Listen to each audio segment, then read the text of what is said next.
I'm disgusted by the fact that Hispanics won't concede my point when they know better. Okay? There's many bootlicking, not just Mexicans, but Hispanic Americans and South Americans who don't understand their own history, bootlicking to Cain Velasquez when they know I am the true champion, not him, and their own history proves it. For example, SouthAmericana.com.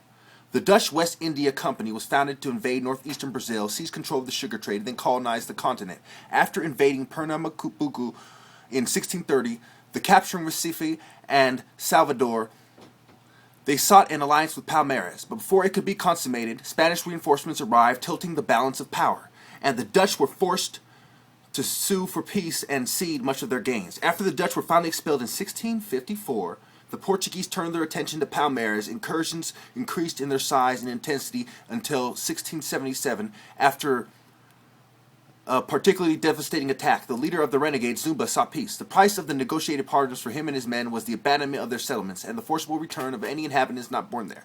One of his subordinates, Zumbi, refused to accept the terms, organized rebellion, then had him poisoned and assumed command.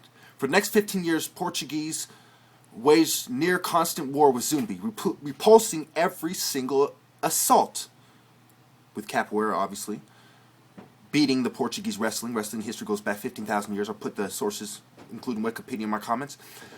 Portugal then gathered together a huge army of 9,000 soldiers, by far the largest ever seen in the Americas at that point, led by the top two Portuguese generals and bolstered with heavy artillery, then finally conquered Palmares. So how did they win? The only way they could win: heavy artillery. Not Portuguese wrestling, not Greco-Roman wrestling, not martial arts, which they were quite familiar with by 1654. Maybe not Shaolin Kung Fu, but Asian martial arts. If I have to explore why that is, then you're just idiots. Zumbi managed to survive despite being wounded and continued the rebellion for another 2 years before being betrayed, then castrated, mutilated, and beheaded.